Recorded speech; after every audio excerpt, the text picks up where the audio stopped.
So we'd like to get started. So just before we get started, okay, and you do it the voice, and I do not. Welcome to Karen Howard from Senator Galvin's office. Okay? John Hopkins from Hamburg son. Always Kevin. Inveterate spouse of Mrs. Carson, who set it all up, and then everybody else over here. So thank you, Lucinda, for taking this. And you are getting recorded. Okay, so every year we like to have a community forum which encourages some dialogue with the community, the board, and administration. So we're going to start with, we have a pretty aggressive agenda that looks intense, and it is to some extent, but it really is only, we only have a half an hour for it. So we're going to move quickly through the stuff. We're going to talk about the revenue histories, break down the state aid, and we'll talk about why that's happening. We're going to talk about capital activity and requirements, and then we'll talk about what happens if the governor's proposal to move BOCES and instruction material aids into foundation aid. So we're going to start with the first thing you're going to have in your packet is a take home and do at home. It's an article that was in Sunday's Buffalo News on how which schools get how much money and why. And it's really good to read because the school foundation aid is broken down not by total logic and calculation, but it starts with a formula that is political in nature, that starts since the beginning of foundation aid in 0809. So that's an interesting article which will tie into some of the other things we're going to talk about. Now, there's a graph that goes this way that's a bar graph. So that should make it a little easier for everyone to find. There's some more handouts there next to Mrs. Thomasula. And what we're going to start to talk about is our major revenue sources. We started in 2008, 2009, and we're going up to the 1920, the last actual numbers that we knew about that were there. So if you can see, if you look, the blue line is always what we receive in state aid. The orange line is what we receive from property taxes. Oh, pardon me, blue line is property taxes. The orange is state aid. The gray is Erie County sales tax. We get a portion based on student attendance back from Erie County to help support our schools. It does not happen in every county. There's only 2 counties in the state that get it, and Erie County is one. So we're blessed with that pot of money. And then we use the yellow, which is our reserves fund, and our fund balance. So when we have money left over, it goes into our savings accounts, which we call reserves and fund balance. So if you take 2 minutes only to talk amongst each other about what you see happening on this graph from 0809 to 1920. Talk to each other, tell each other what you think you see, and then I think let's come back after we see what we see. So Mrs. Feldman, it is percentage we're looking on the left-hand column, right? Yes. Okay, thank you. Percentage of our total. So just looking at the bar graph, this is the We're getting more money overall, going 12 to 16. getting more money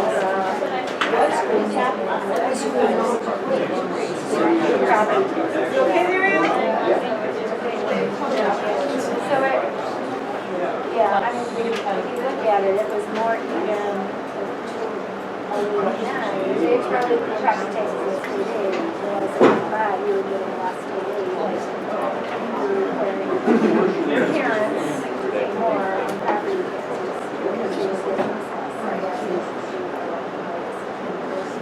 It was 30 seconds. not as bad as it was here.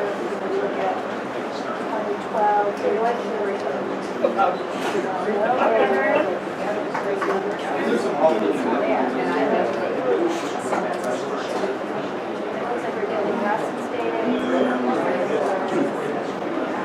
Okay, who's willing to tell me something they see that's changed from 0809 to now? Be brave. Go. There's a greater difference between the property taxes and the state aid.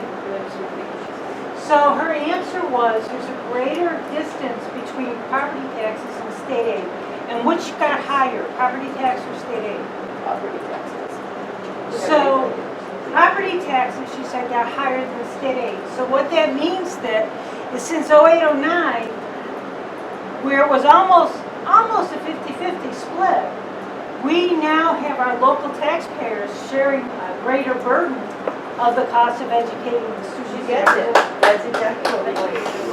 Thank you. Hey. Thank you. I didn't help them figure out how to get there. Was there anything else? Did Just anyone like else? being in class, yeah? Is there anything else you noticed on this graph? Been pretty stable since Mrs. Ansley's been here. What's been stable? What's been stable, Mr. Sutton? Just it hasn't been radical like it was back in early 2011, 2010. So I appreciate the compliment, but I can't take credit for it. Do you know what happened then? Yeah. I know what happened back in '09. What happened? Some of our younger They people. changed the formulas for the foundation aid and state aid. But when they changed, Yep, we're, that's the big thing that changed, because in 0809, there was a lawsuit that was lost by New York State Department of Education, and they had to fund us differently, and they created foundation aid formulas, which they promptly froze because they couldn't afford to fully fund them. does that sound familiar to anything you're hearing right now about New York State? It's all over the news, that New York State is how much in arrears that they can't afford to pay anything. So they're gonna start to look at where they can take things from, right? Where can they grab money from? So watch what starts to happen in the next 5 to 10 years and see where are they going to try to get their money from. So when you hear our residents say, no more taxes, we don't want to pay any more taxes, we're paying so much, are they right or are they wrong? Have their taxes Are they gone up? paying? They're going up Yes. because the state is contributing less and less and less. Yeah, good. Yep, excellent job. All right, so we're going to look at the line graph next. So this is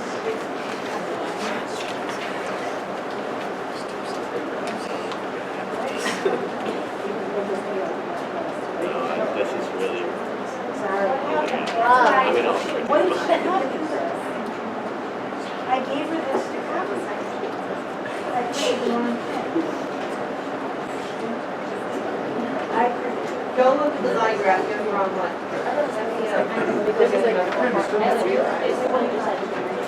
So we have the line graph, but the one you have, yeah, it has an error in it. I don't know why. It's not the printout that I should have used. Because when we're going along, and you can see at the top, that's our total revenues, which you see is going up, which since 08, 09 to 2019, 20, you would expect costs to go up. Salary's gone up. Even minimum wage has risen significantly. Health insurance costs, things that are out of control of the district.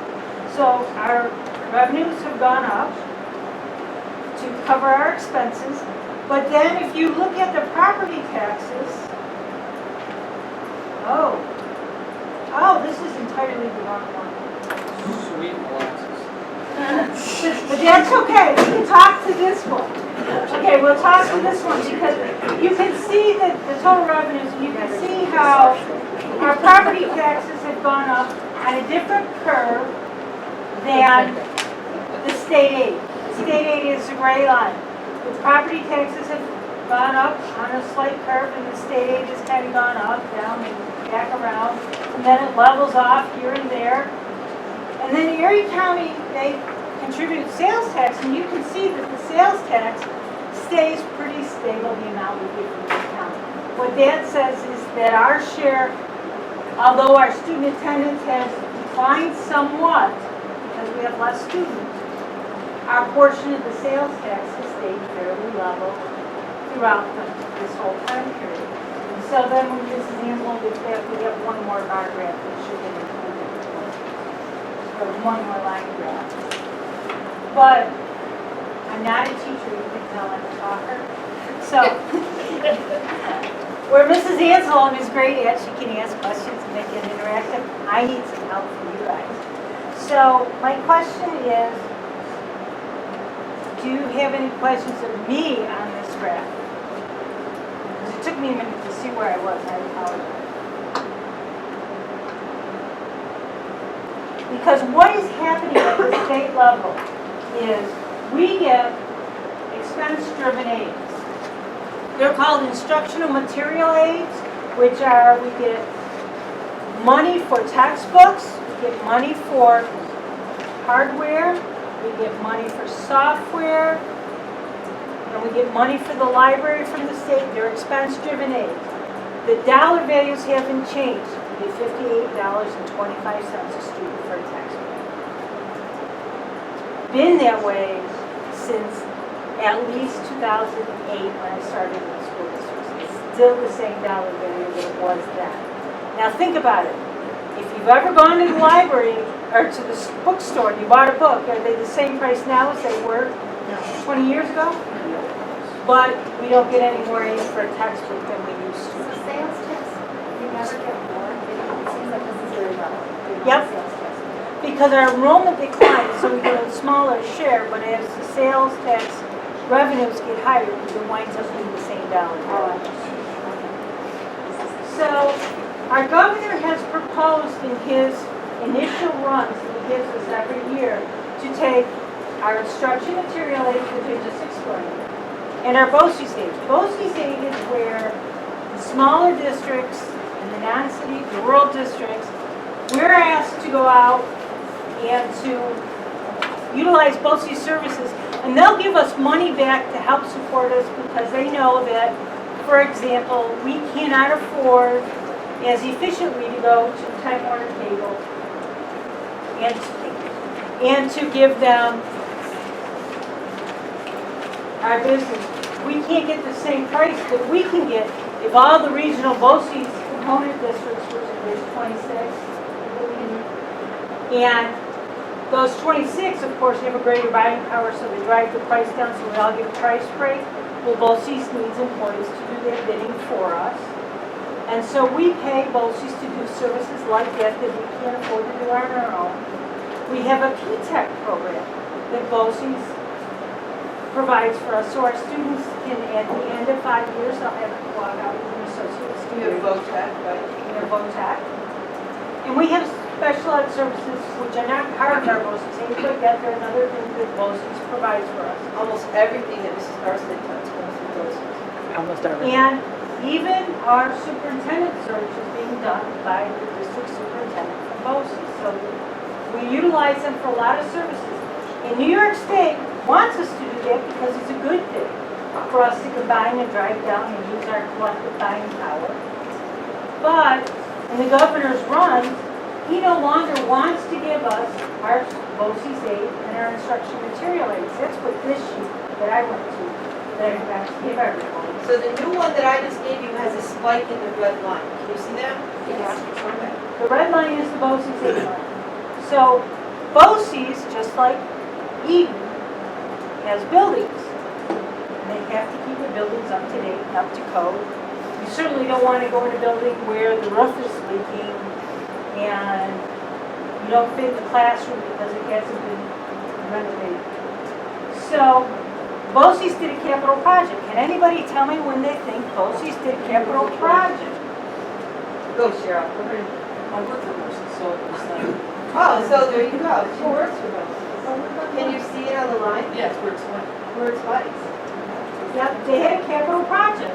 As a component district, we had to pay BOCES, the local share of BOCES capital project, the amount that wasn't covered by their state aid. So that spike is there. But if you look at the blue line is foundation aid, where he proposes moving our BOCES aid to.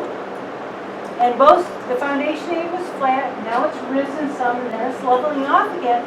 But I don't see anything in that line that would have accommodated for a capital project for BOCES. Not to mention that I can figure out, based on the activity that's happening this year and the enrollment, what I should get in instruction material aids, what I should get in BOCES aid next year, And I never know until March 31st, if we have an on-time state budget, how much I'm gonna get in foundation. So let's take a look at that blue line. So I'll mirror Mr. Sutton's comment from before. That blue line mirrors the beginning of you coming. Because since you came, the blue line is increasing. What is she doing? It's good. What is she doing? Oh, sorry, the red. Other than the red. Other than the red being for a capital project, it's also increasing. What is Mrs. Feldman doing with that line? You see it?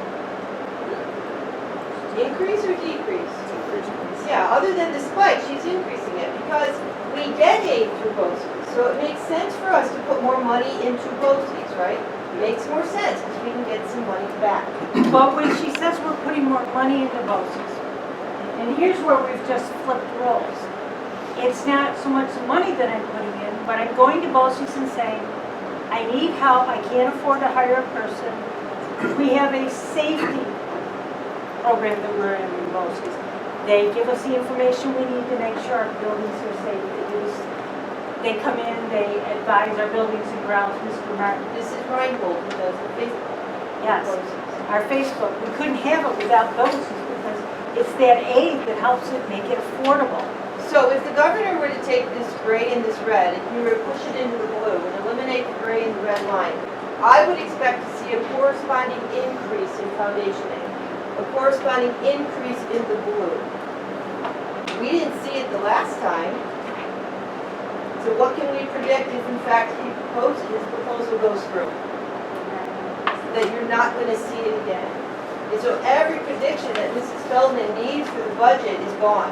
She can no longer predict what she spent, she's going to give back. Right, and that's the That's problem. the article in the Buffalo News. That's the article in your handout. Right. Okay, now we need to move on because I'm not a teacher, I spent too much time. So we're going to talk about our capital activity and requirement. Capital is our buildings and grounds, specifically the infrastructure. So every 5 years, we have to do lead testing. Next year, in 2021, we have to do round 2. We have to test our outlets for drinking water and food preparation to make sure the lead levels are safe for human consumption. So have you guys seen signs above Sing Sing, you can't drink this water, it's not potable? Yes, that's what we're talking about. That's costing us $12,000 just to know where to put the signs and which ones we need to fix. If you can fix that. Right. Then we have to do a building condition survey every 5 years, and 2021 is our year. And we have an estimate from the architect who will come around and they will all through the buildings and say, what things do you need to fix to keep your buildings up to date? So it's the same thing as in your homes. Sometimes you have to get a new hot water tank, sometimes your parents have to put a new roof on the house, sometimes new siding, windows. And you want to do it before it doesn't work. You've got to do it before the water leaks through and it creates problems. So that's going to cost us $81,380. Just for the survey. Just for the survey. It doesn't fix anything. And that survey then we use to determine what our next capital project will be. We'll look at what our high priorities of 1s, 2s, and 3s to determine, that's the work that's going on currently with the 2020 referendum we're working on, to see what we can do. So some of you were here in October, same room in October, we talked about a future capital project.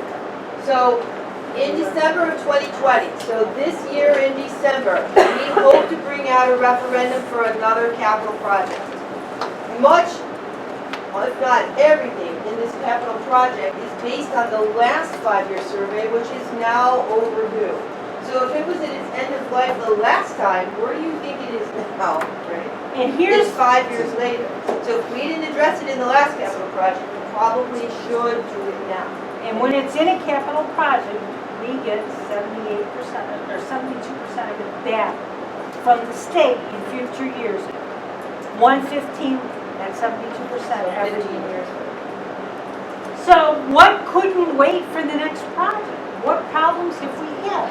We had to replace all the slate tile on this roof at a cost of $97,245.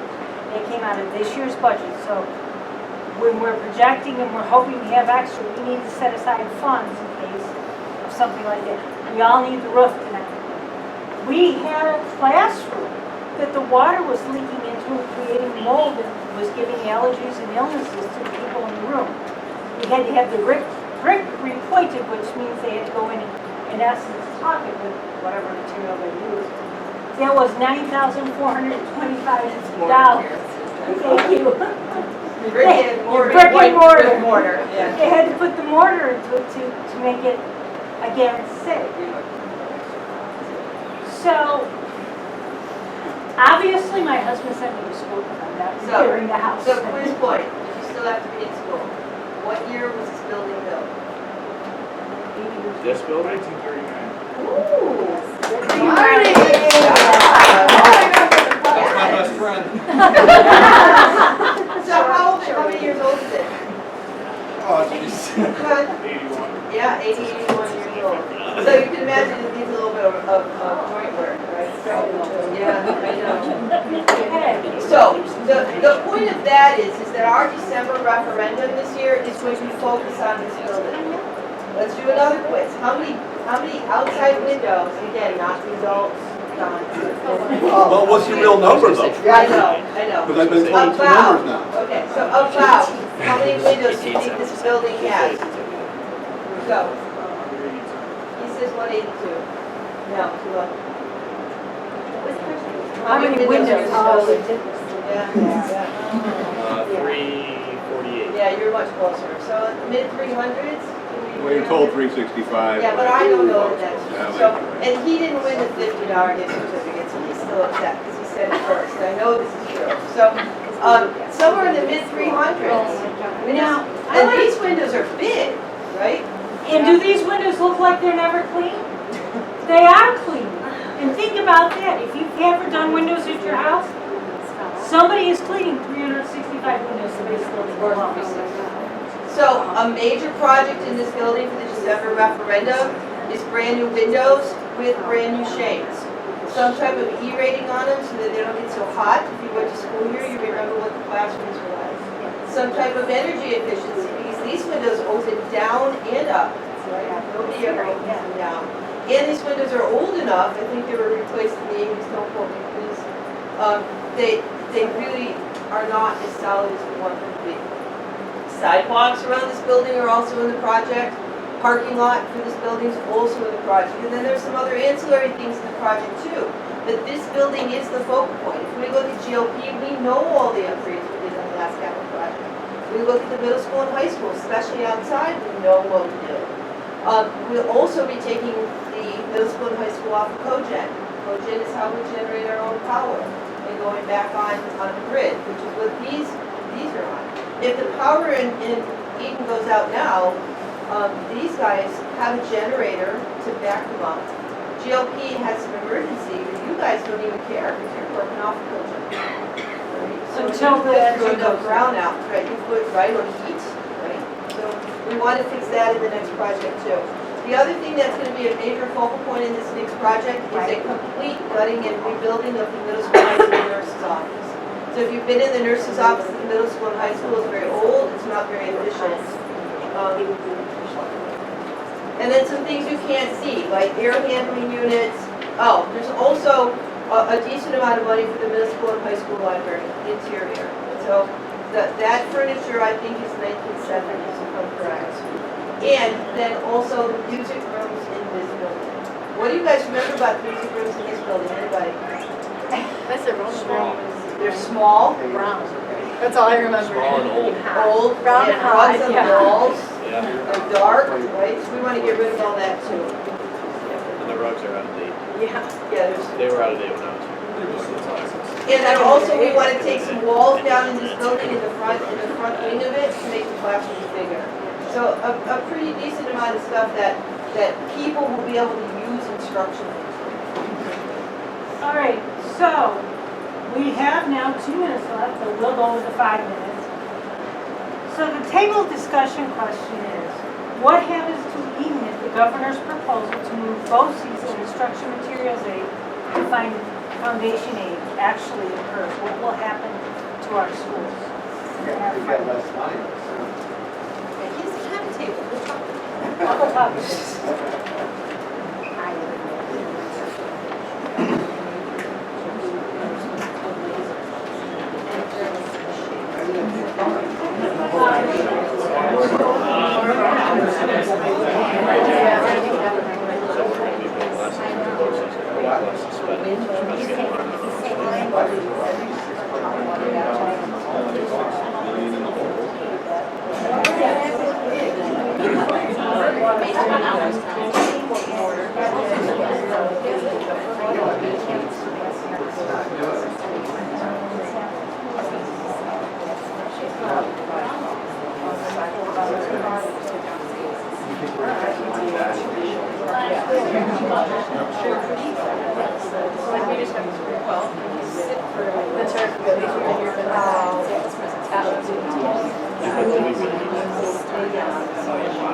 I love it. This year is really cool. That's true, we are. Just like, over,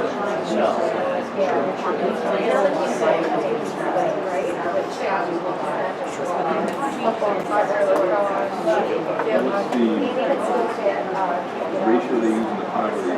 Oh, yeah. And I'm sure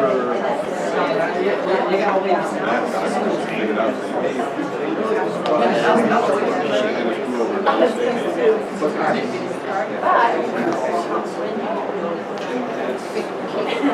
Good money, yeah.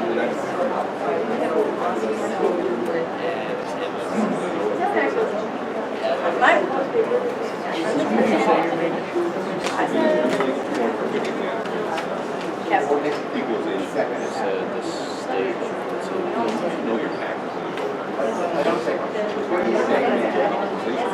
I'm gonna write like, this is described each one of these, so it'd be like, the other one would be like,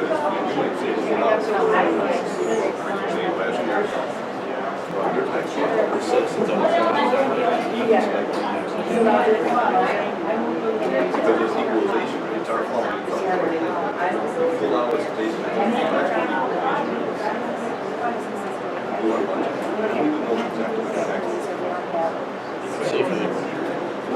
We would know exactly what the taxes are. What do you think? Then they need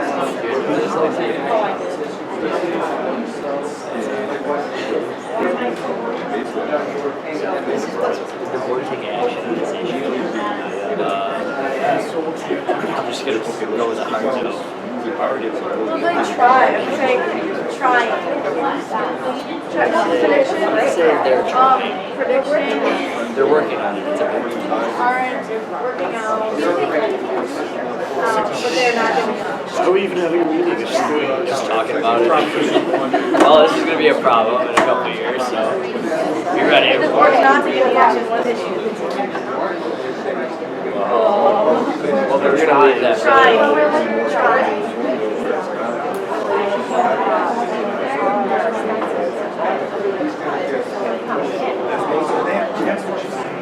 That's what you're saying.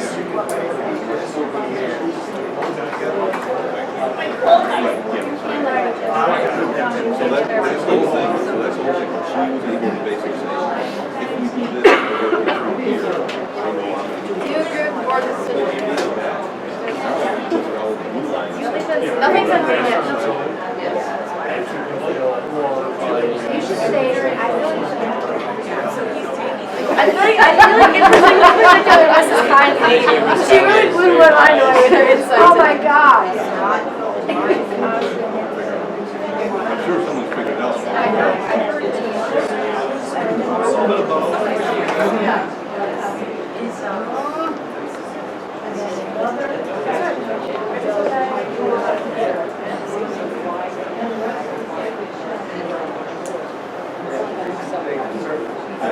You're just supporting our people. Yeah. Actually, George Miller.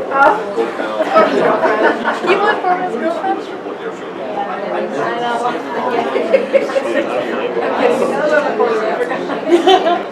I don't blame was a fight over it. It wasn't a fight. No, it wasn't. There was 2 punches going. I think. No, one. One punch, and then the mom wanted to joke that apparently there's a new girl that's these 2 boys were fighting. In 8th grade. 8th grade. I was gonna say, no. And then you see the mom wanted to joke. That was the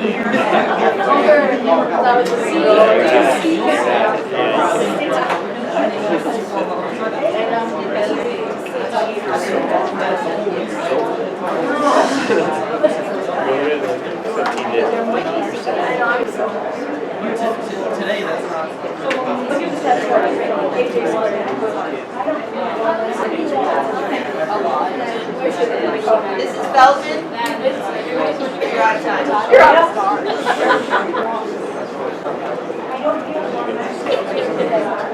Yes, please. All right, I'm gonna close this up. There was a question. If the governor's aid proposal goes through, I don't have it. I don't have Laura's voice. I'm really glad they're all closed. So, real quick, I have 1 minute. If the governor's aid proposal goes through, what do you think will happen here? Well, maybe, because the voters always have to vote on a capital project, so pull that aside.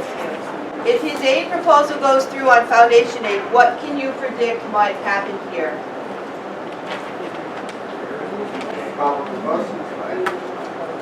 We're going to have a less predictable budget, agreed? Right?